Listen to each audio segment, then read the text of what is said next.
días. En primer lugar, quiero agradecer muy sinceramente el poder hablar en nombre de no tanto de la asociación, que es el Elemento Ciudadano, sino de dos entidades vinculadas con Serranía Celtibérica, como es el Instituto Serranía Celtibérica y la Red de Universidades de la Serranía Celtibérica, en la cual está la Universidad de Castilla-La Mancha y la Castilla de Alcarria, la Castilla de Alcarria, la de Alcalá de Henares, en las cuales hay profesores que están implicados en el proyecto de Serranía Celtibérica y ahora ya de las zonas escasamente pobladas de España y del sur de Europa. Y en este marco, pues que se dé voz a la academia para poder asesorar al marco político, que son los responsables de llevar a cabo todas estas sugerencias, pues para nosotros es totalmente un honor y un agradecimiento que queremos expresar en nombre del grupo. Para mí es realmente una alegría volver a Toledo, porque la primera presentación pública que se hizo del proyecto Serranía Celtibérica se hizo en el año 2011, invitado por el Ministerio de Trabajo, cuando era alcalde y anfitrión Emiliano García Paje, y en ese momento pues se presentó ante todos los delegados provinciales de España que estaban en el salón el proyecto de Serranía Celtibérica, con ese instituto de investigación como centro de excelencia a la hora de desarrollar ese proyecto. Lo que empezó inicialmente como una propuesta hecha desde la arqueología. Yo soy catedrático de prehistoria, especialista en celtíberos, y el Ayuntamiento de Calatayud me había encargado que hiciera la ruta celtibérica, que es cuando percibo esa realidad de la despoblación existente en este territorio, Pero era una visión que no se tenía, o no la teníamos a ese nivel. Desde el punto de vista académico, se creó ese instituto de investigación y luego esa red de universidades, y lo importante de estos trabajos y la oportunidad que se nos presta es que tenemos una fecha de caducidad en nuestros proyectos, que es el final de este año, donde España tiene que presentar el acuerdo de asociación 2021-2027, donde se establecerán los criterios de reparto del marco financiero plurianual. Lo que no aparezca en ese documento no nos va a llegar. Entonces, por eso es tan importante la labor que ustedes están realizando y el darnos oportunidad a la hora de presentar los datos y ofrecernos a colaborar en lo que ustedes necesiten. Sorprendió que el día 3 de julio del 2020 los presidentes de Aragón, Castilla-La Mancha y Castilla y León se reunieron en Soria para reivindicar una modificación del MAP español de los fondos europeos para el 21-27, planteando una afirmación que desgraciadamente se basaba en un documento erróneo, pero que se tomó como fidedigno, en la cual se decía que Teruel, Sor y Cuenca, como tenían menos de 12,5 habitantes, eran zonas de muy baja densidad de población, y se pedía el mismo trato que se daba a las zonas nórdicas. Como veremos, zonas con muy baja densidad de población es menos de 8 habitantes por kilómetro cuadrado, no menos de 12,5.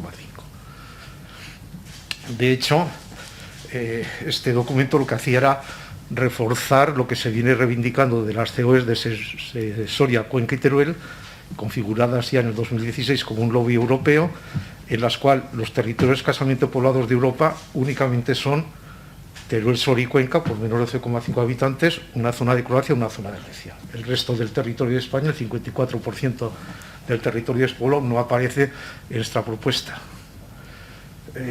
Lo lamentable para nosotros es que el informe jurídico, que en el 2014, además lo conocí precisamente en el despacho del señor Prieto, cuando era presidente de la Diputación de Cuenca, que lo visitamos desde Teruel, que era un documento encargado a expertos jurídicos de Cuenca, Soria y Teruel, y su área en el área meridional escasamente poblada, señalaba que para que estos territorios fueran reconocidos a nivel europeo tenía que haber continuidad en el territorio, y agrupación de esos municipios en esa continuidad, y tener menos de 8 habitantes por kilómetro cuadrado.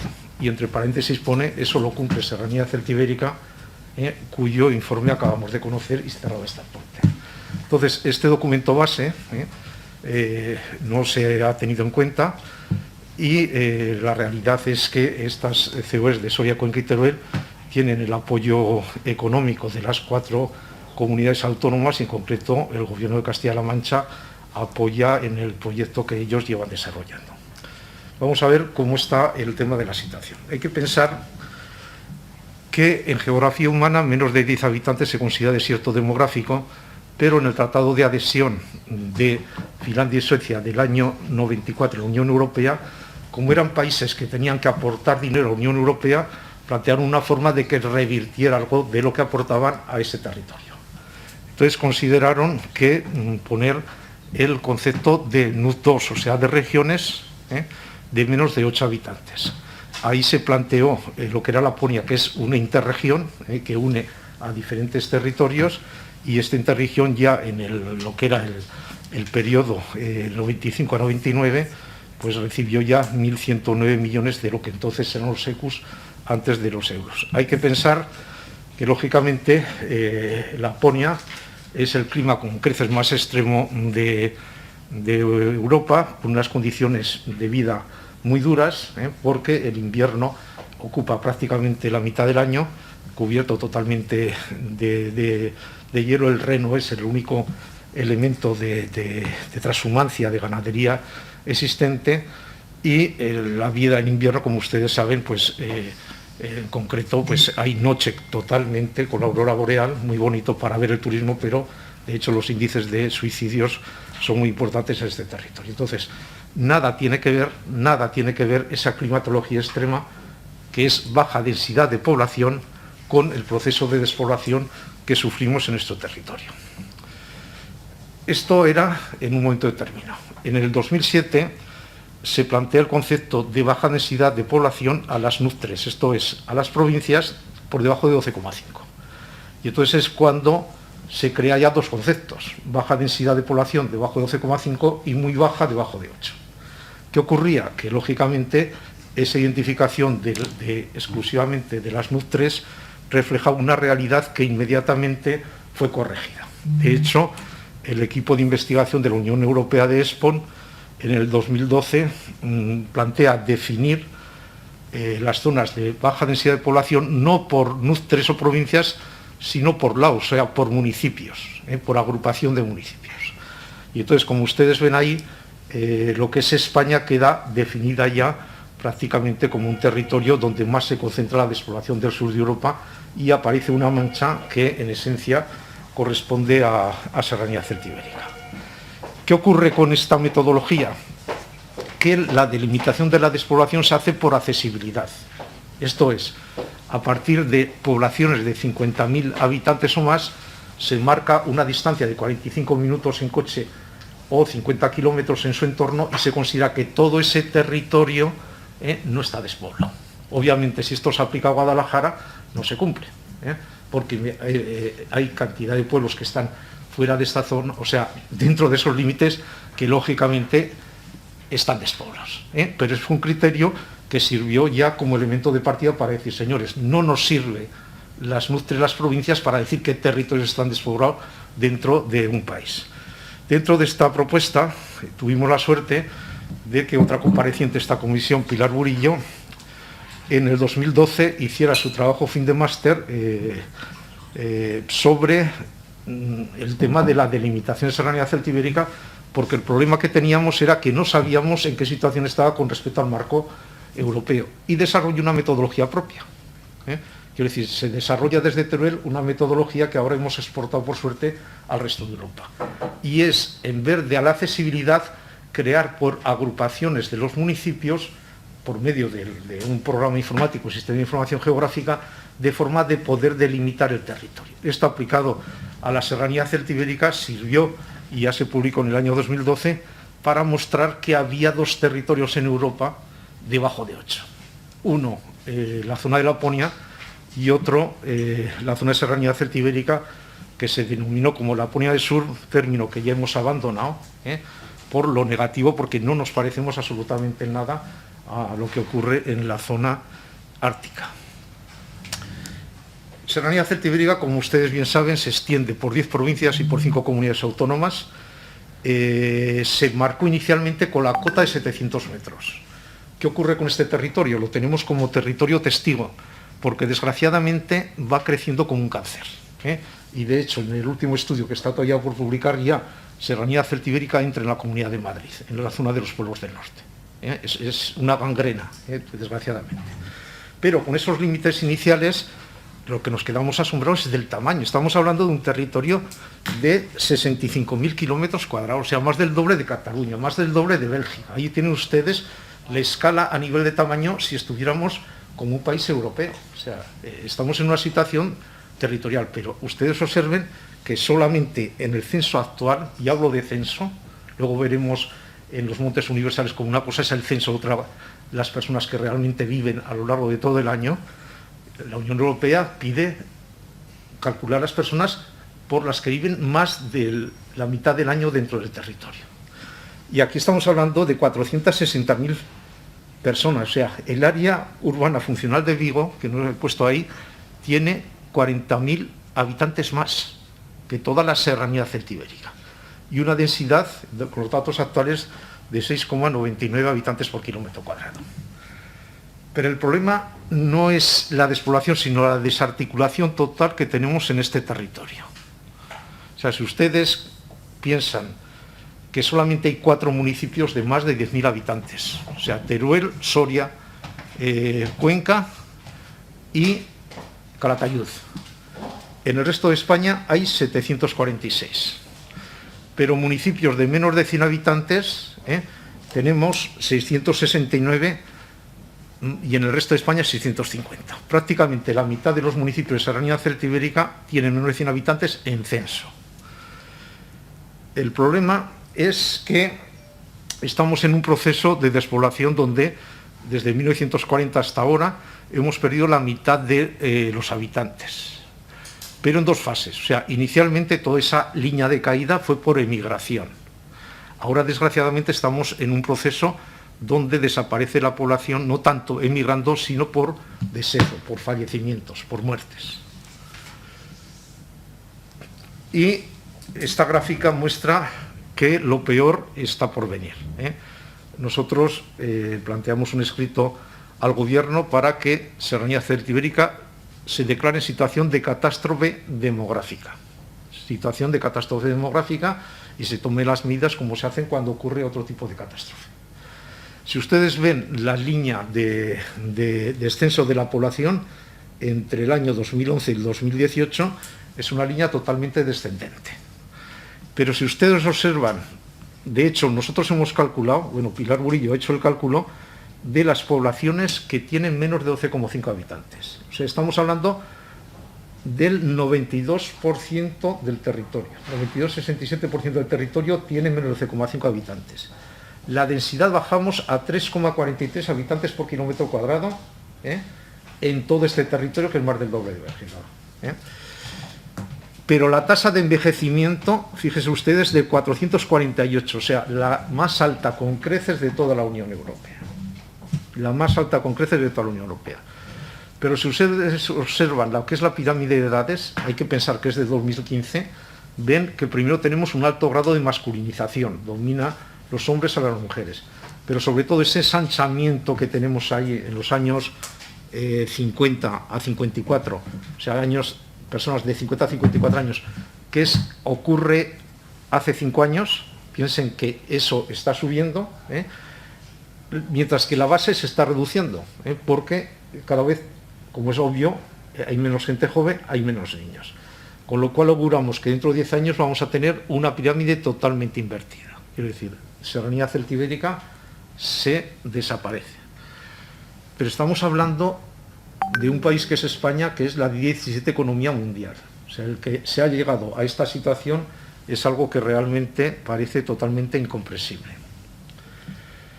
En las recientes manifestaciones y continuas de Teruel existe y Soria ya aparece, como ven ustedes ahí en esos gráficos, 8,6, la zona cero de la despoblación de España. Realmente la zona cero de la despoblación de España es, con creces, Guadalajara. Guadalajara tiene 2 territorios. Uno que está dentro del área urbana funcional de Madrid. El área urbana funcional de Madrid se extiende por el corredor de Lenares hasta la capital, Guadalajara. Y eso está reconocido por Eurostat, por la Unión Europea. Es decir, el marco del área urbana. Entonces, el resto que queda de Guadalajara se está incluido en Serranía Celtibérica como zona escasamente poblada. Y es una de las cosas que reivindicamos.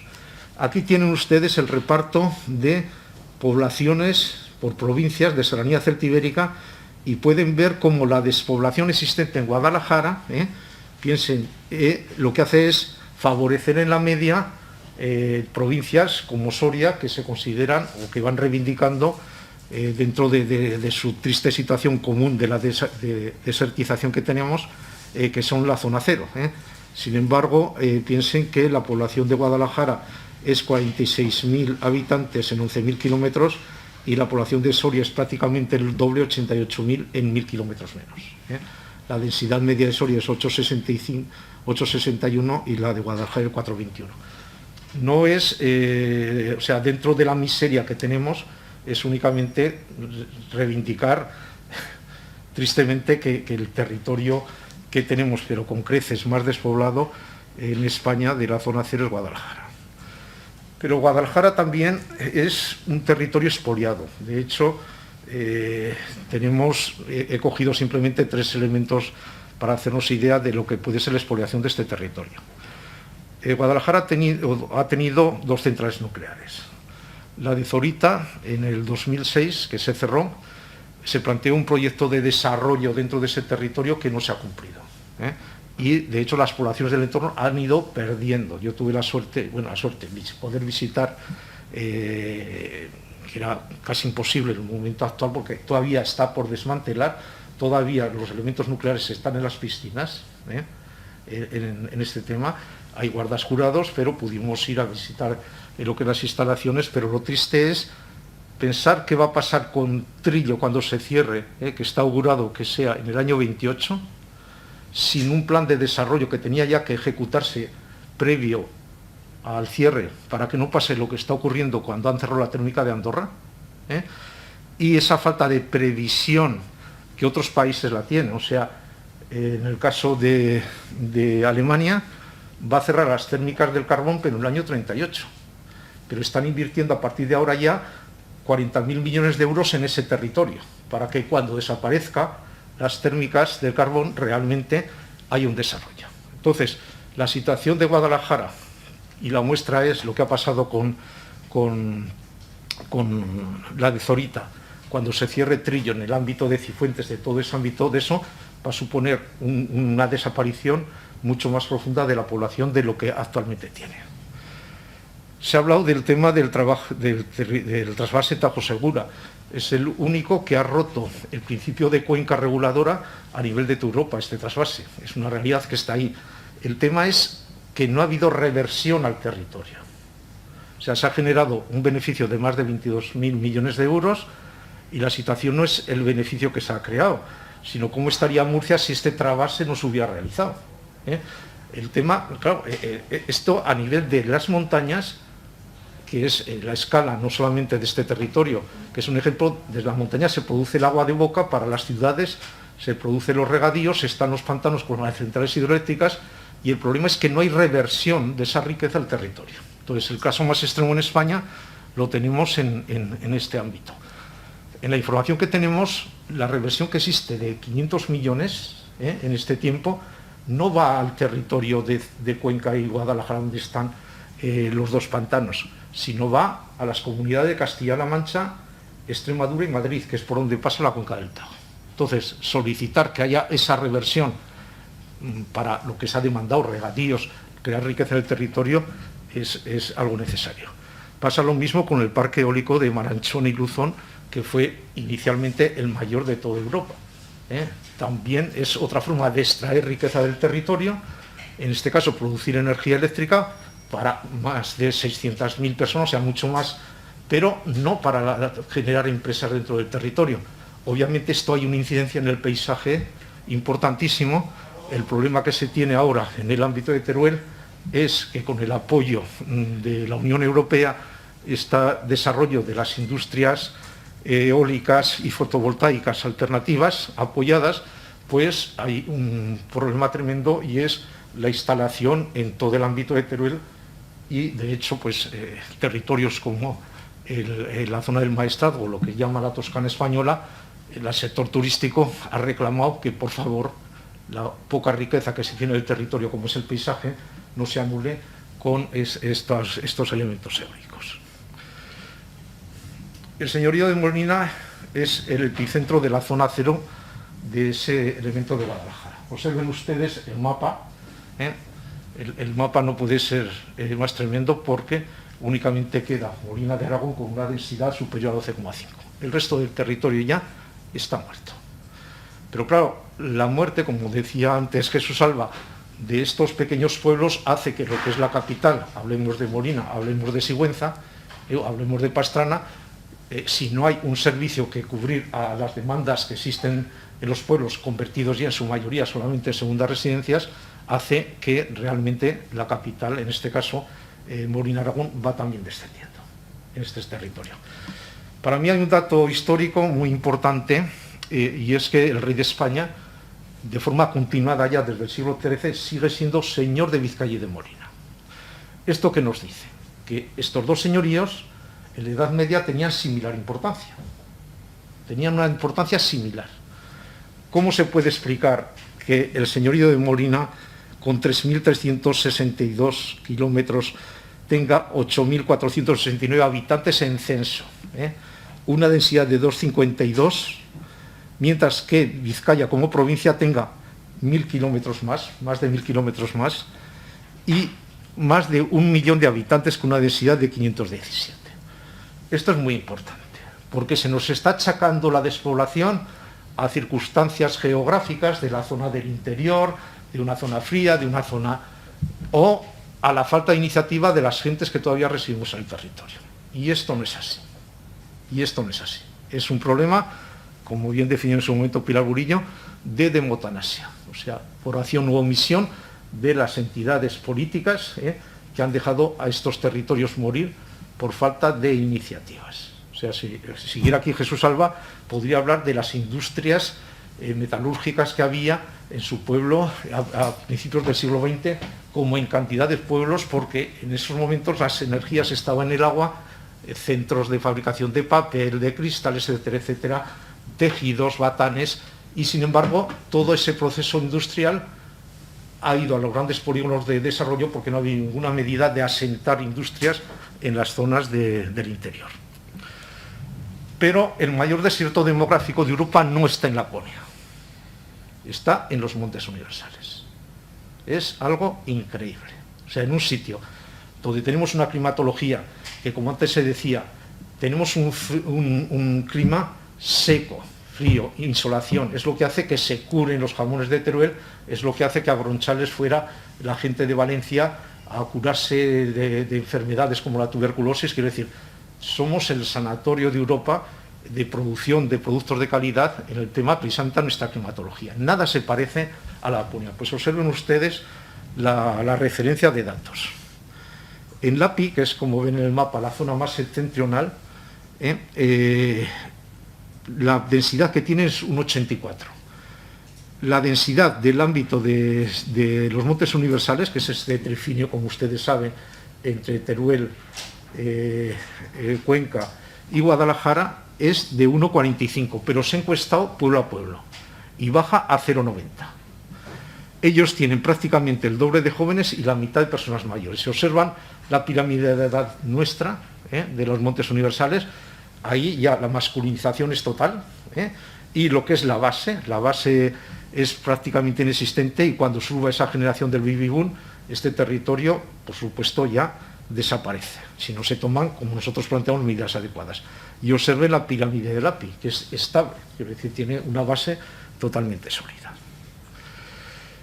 Serranía Celtibérica ha tenido apoyos institucionales desde el Senado. De hecho, fue la Comisión del Senado de 2015 el único territorio que pedía medidas locales, que la cultura de celtibérica fuera declarada Patrimonio de la Humanidad, crear en Teruel este Instituto de Investigación Serranía Celtibérica, y ya planteaba con un sistema de territorial integrado, o sea, aplicar una inversión territorial integrada exclusivamente a Serranía Celtibérica.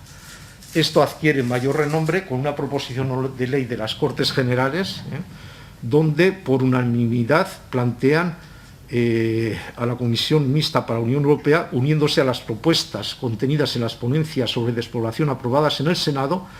Se hicieron 2 comisiones en el Senado aquel año, conscientes de la problemática en materia de despoblación y envejecimiento en el territorio de la serranía celtibérica. Se insta al Gobierno a que se trabaje por reconocer la identidad interregional de la serranía celtibérica en el marco de la Europa de las regiones, como región escasamente poblada, región montañosa y zona rural remota. Que se impulse que la cultura celtibérica sea declarada y reconocida como Patrimonio de la Humanidad. Impulsar la creación del Instituto de Investigación y Desarrollo de la Serranía Celtibérica con sede en el campo de Teruel y en el Parque Arqueológico de Segeda como centro piloto y de excelencia para la transferencia de I+D+I al desarrollo rural.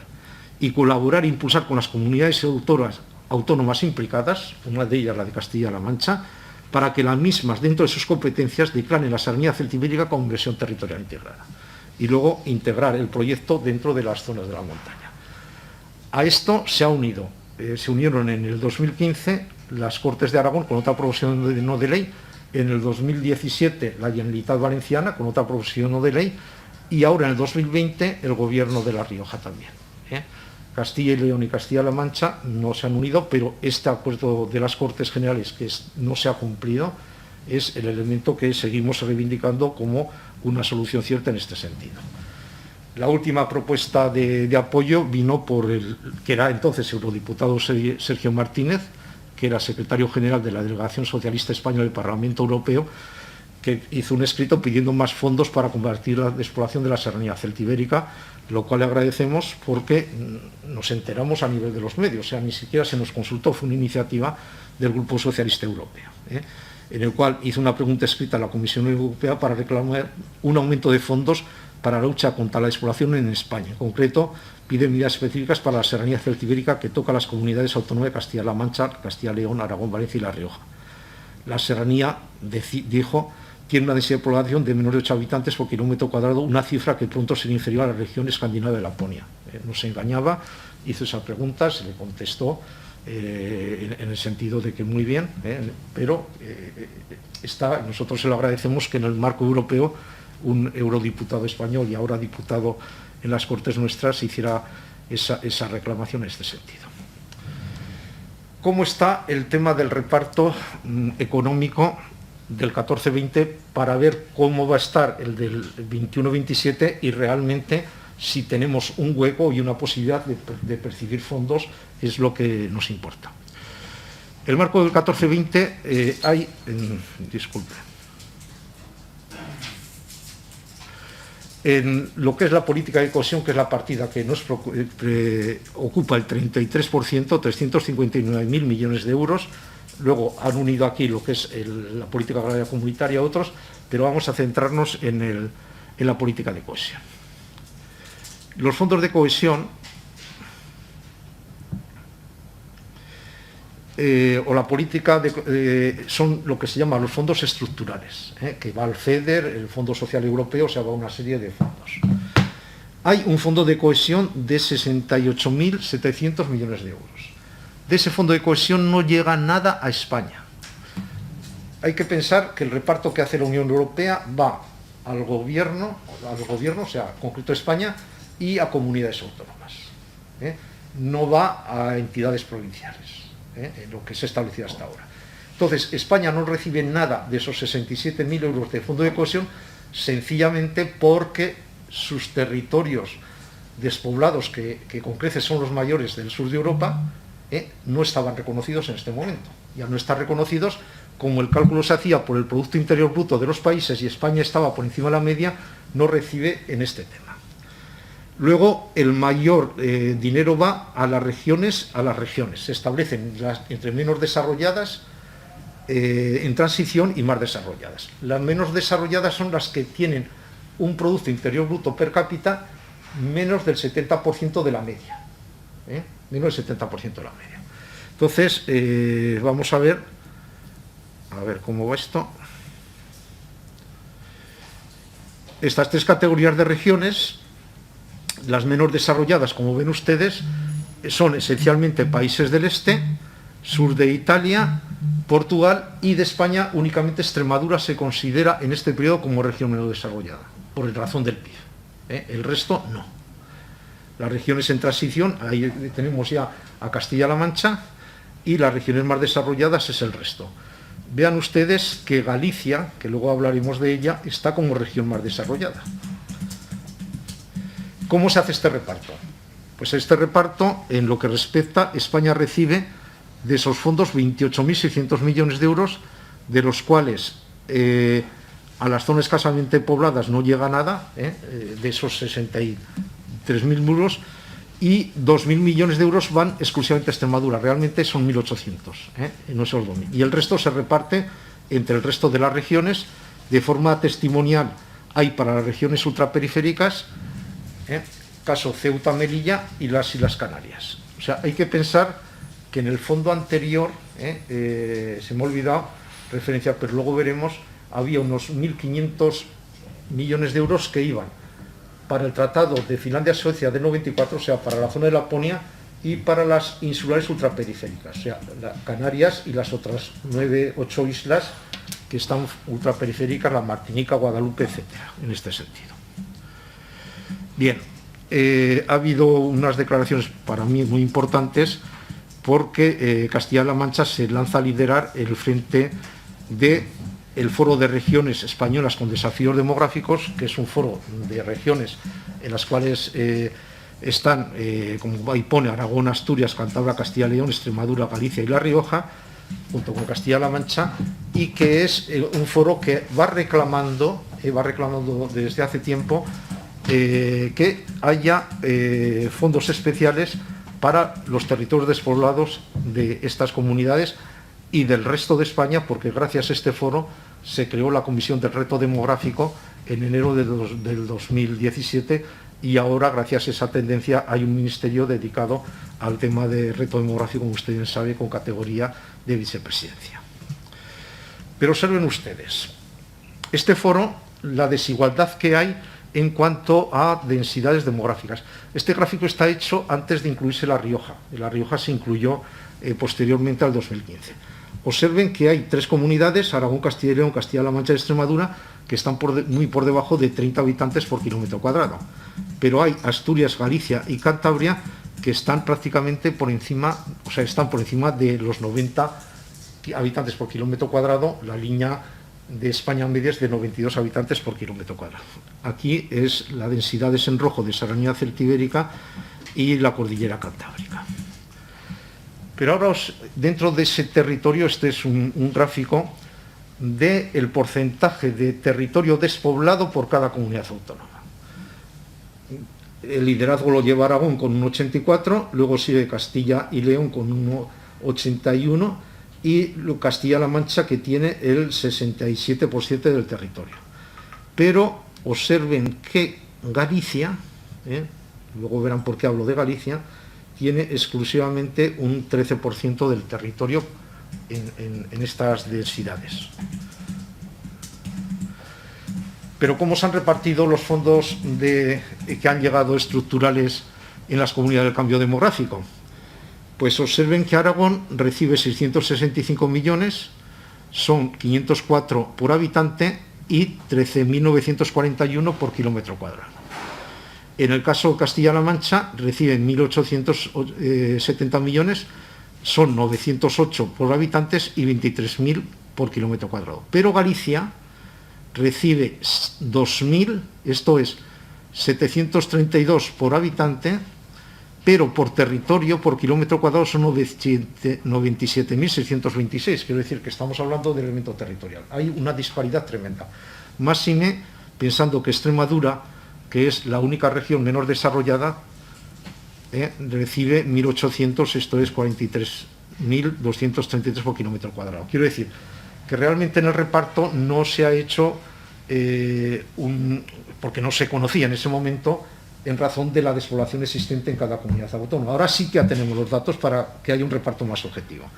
Claro, ¿qué ocurre? Que el presidente de Galicia, y esto es de reuniones de la semana pasada, pero hubo otras ya del año pasado, donde decía que claro, que van a perder más de 1.000 millones de euros con respecto a este año en el nuevo reparto, en razón de eso. Entonces desconocemos los criterios que se ha hecho, pero sí que está demandando que se dé más en este asunto. ¿En qué situación estamos? Aquí hay la reunión que tuvo nuestro presidente Pedro Sánchez con el presidente del Consejo Europeo, Charles Michel, en la reunión del 20 de febrero de 2020, donde se empezó ya estas negociaciones sobre el marco financiero plurianual. Son negociaciones difíciles. ¿Por qué? Porque hay un enfrentamiento entre los que se llaman países frugales, que son los del norte, y los países de la cohesión, que son esencialmente los del sur, y en medio está Alemania intentando crear un encuentro. ¿Por qué hay ese enfrentamiento? Porque los países del norte, bueno, piensen ustedes que con el Brexit hay una disminución importante de fondos que llegan a la Unión Europea. Pero el tema es que los países del norte, piden que se disminuyan los fondos de cohesión, los fondos estructurales, y los fondos dedicados a la PAC. O sea, que son claves para el desarrollo de España. En este sentido, se han hecho una serie de propuestas. Esto está abierto a la negociación, quiero decir, lo que es este reparto. Claro, luego ha venido lo de la pandemia, ha venido ese fondo de reconstrucción que no tiene nada que ver con esto, aunque, lógicamente, las políticas se van a unir, como luego veremos. Esta es la propuesta que se hizo en esa cumbre del presidente de eso, Charles Michel. Es la columna roja, las anteriores son otras propuestas anteriores, de lo que es el reparto de los fondos de cohesión. Insisto, todavía no está cerrado. Es una propuesta que se puso en febrero. Bien, las regiones menos desarrolladas aumentan en 11.000, las menos desarrolladas. Piensen que nosotros partimos de que únicamente en España se considera Extremadura. Los criterios ahora van a ser no solamente el PIB, tema de paro, tiene que decir otros indicadores de tipo social. Y tendremos un nuevo mapa, pero en principio España, como región menos desarrollada, veíamos que no se encontraba precisamente favorecida. Pero luego, las regiones más desarrolladas disminuyen en 29.000 millones. Esto no va a repercutir en el caso de Castilla-La Mancha, pero sí en Aragón, porque Aragón se encuentra ya entre las 5 regiones más desarrolladas de España. O sea, está con Madrid, País Vasco, Navarra y Cataluña. Entonces recibirá todavía menos de lo que ha recibido en el anterior. En el fondo de cohesión, 40.700 millones, pero ya hemos visto que en el periodo anterior llegaba a 0 a España. Y esos 1.400 en lo que se corresponde a las regiones desfavorecidas, o sea, esos 1.400 van para las insulares ultraperiféricas y para la zona de la Amponia. Entonces, ¿qué ocurre? Que nuestra estrategia es ver la forma y manera, como vamos a ver ahora, de los territorios de las zonas escasamente pobladas, podemos recibir fondos y en qué partida podemos recibir fondos. Claro, es muy difícil dentro de este reparto de la tarta entrar en esos 1.400. Vamos a ver las propuestas. O sea, realmente ha habido unas novedades legislativas europeas en el año 2019 que nos hace ser esperanzadores en la propuesta de que territorios como Castilla-La Mancha, las zonas despobladas y de todo el ámbito de España puedan ser beneficiadas. La primera medida, y en la cual pues me honra haber participado en ese cambio, fue una reunión que mantuvimos a final del 18 de noviembre con Ramón Luis Valcárcel, donde Pilar Burillo le explicó ese mapa del sur de Europa, todo el tema de la despoblación. Entonces se quedó realmente impresionado de la situación de España y realmente de ver que teníamos un instrumento real a la hora de que la Unión Europea legislara en función de estos territorios, porque hasta ahora no se había legislado. Y lo importante es que en el reglamento del 235 sobre las disposiciones comunes relativas a los fondos europeos para el 21-21-27 se reconoce ya la aportación nuestra, o sea, en concreto de Pilar Burillo. Las agrupaciones de unidades administrativas locales, o sea, las LAU, con una densidad de población inferior a 12,5 habitantes por kilómetro cuadrado para zonas escasamente pobladas o inferior a 8 habitantes por kilómetro cuadrado para zonas muy escasamente pobladas, y se encuentren ya destinatarios de los fondos FEDER. De hecho, se plantea que un 5% de esos fondos podría ir a estos territorios. Pero insisto, el reparto de los fondos está por hablar. El otro cambio legislativo importante, o más que cambio, la aportación, corresponde al tema de las unidades territoriales estadísticas, o NUT, que es un acrónimo francés de nomenclatura unidades territoriales estadísticas. Cuando esto es reglamento del año 2003, se establecen ya dos tipos de unidades. Las administrativas, esto es, las que todos conocemos, las NUT 2 son las regiones, las NUT 3 son las provincias, pero habla también de algo que a nosotros se nos había pasado por alto hasta el año pasado. Habla también de unidades no administrativas, esto es, aquellas que reflejen circunstancias económicas, sociales, históricas, culturales, geográficas o medioambientales. Esa. Luego hay otra corrección, ese de reglamento en el año 2016, donde se demanda por parte de Eurostat, por parte de la Unión Europea, que es muy importante para los fondos de cohesión, que se establezcan tipologías territoriales para determinar las zonas correspondientes a las regiones urbanas, rurales y costeras, u otras de la Unión Europea.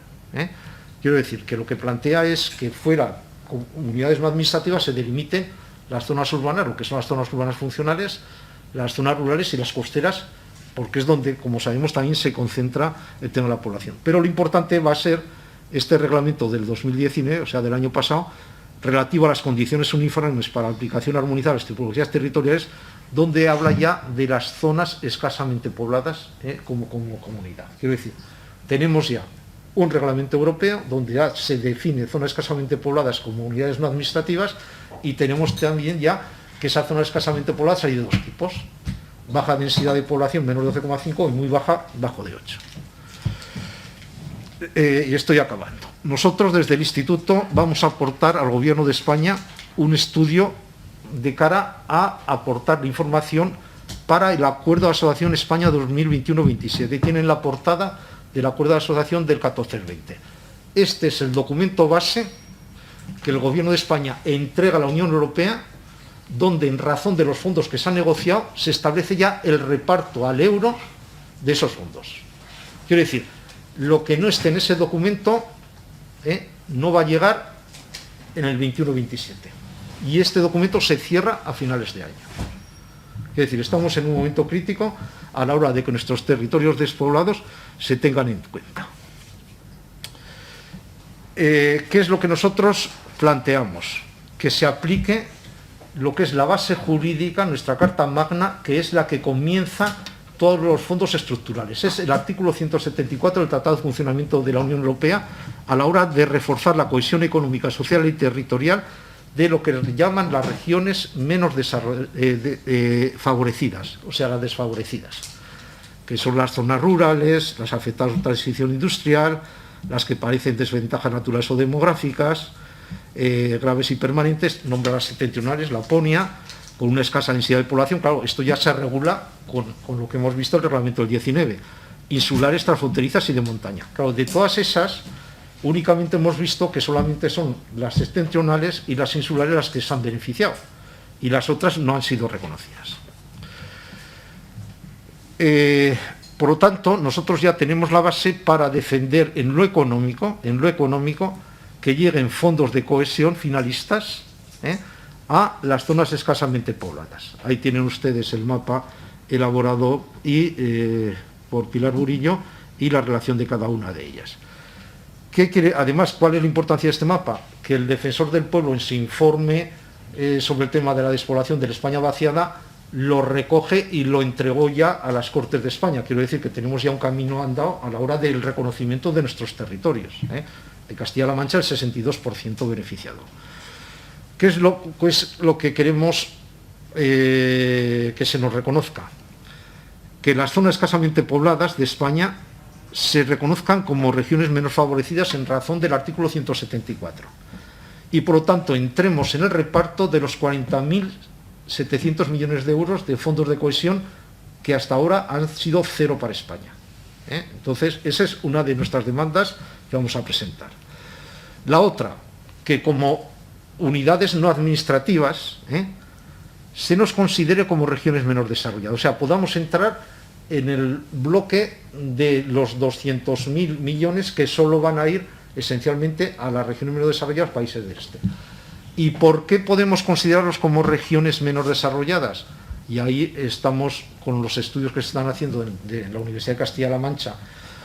Agustín Álvarez, el profesor de econometría, estamos trabajando o está trabajando a la hora de conocer el Producto Interior Bruto, en concreto de Serranía Celtibérica, ya lo tiene localizado, y el indicador es el más bajo de todos los países del ámbito de la Unión Europea. Este estudio lo está aplicando también al resto de las 9 zonas escasamente pobladas, con lo cual España va a tener un documento no solamente demográfico, sino también económico, a la hora de poder demandar entrar en ese reparto de los 200.000 millones de euros. Sin embargo, hay otro tema que nosotros estamos aportando, información.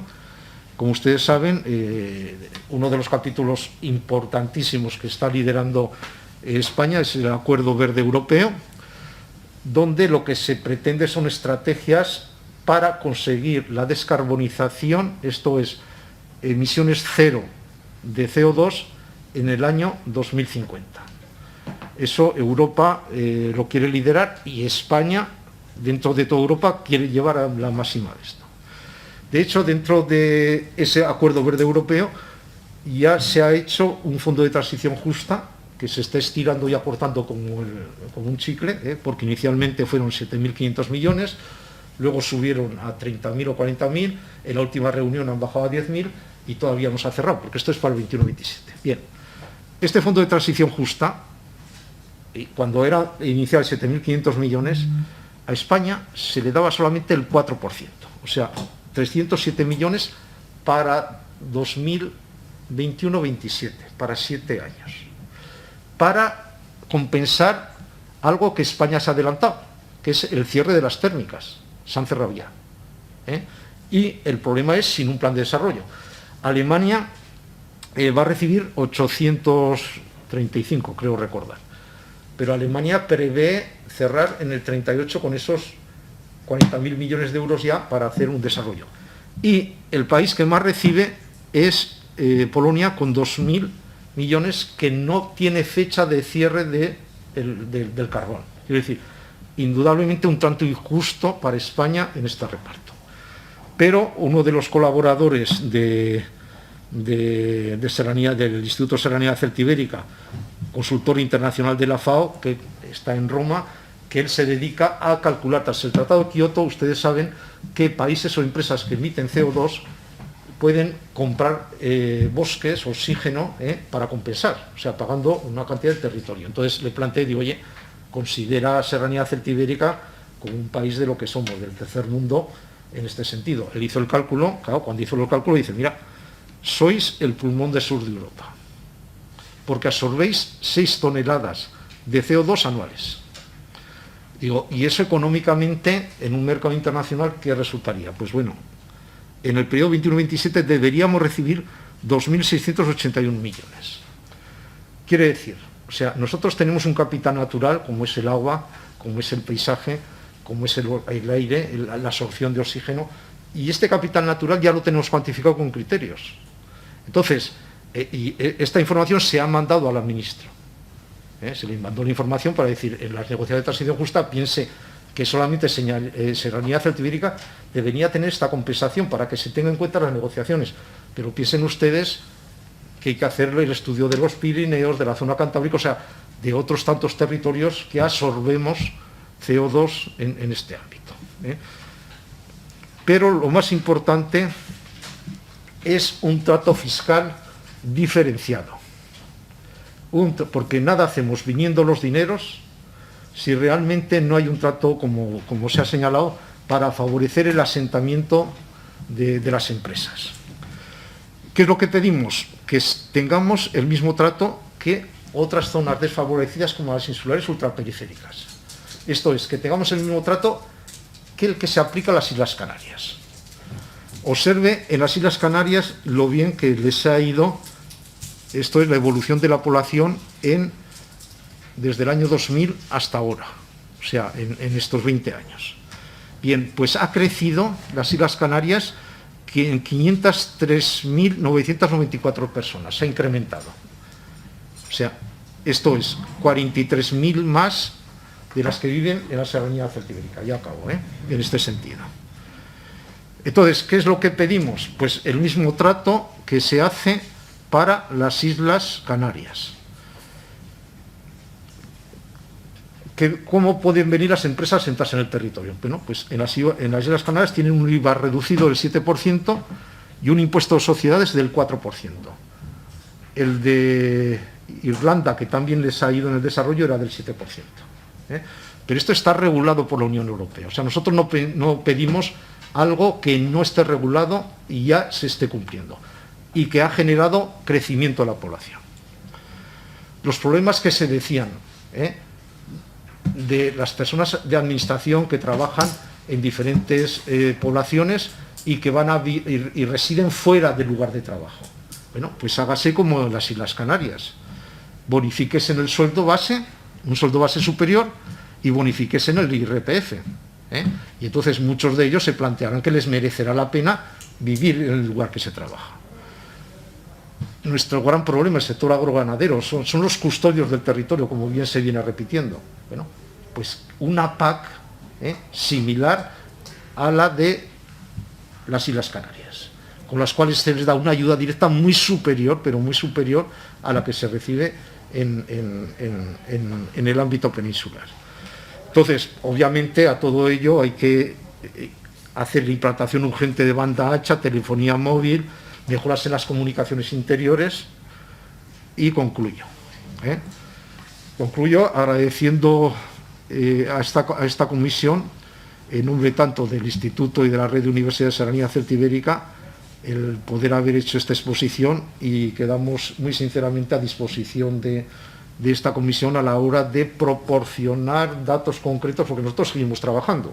Entonces, a la hora, datos específicos referentes a la comunidad que se nos ha invitado, sobre todo pensando que ese acuerdo de asociación de España 21-27 el gobierno lo tiene que entregar. Entonces, lo que no entre en ese documento no lo vamos a perder ya, en cuanto a fondos y en cuanto a reconocimientos. Y una cosa sí que les vamos a pedir, es que solicita al gobierno de Castilla-La Mancha que lidere ante las comunidades de Aragón, Castilla y León, Generalitat Valenciana y La Rioja el cumplimiento urgente de ese acuerdo de las Cortes Generales del 2015 sobre Serranía Celtibérica. Estamos en situación de catástrofe demográfica y esto no puede esperar. O sea, no podemos esperar al 21-27, sino es algo que realmente estamos luchando para que se ejecute ya en este territorio. Muchas gracias.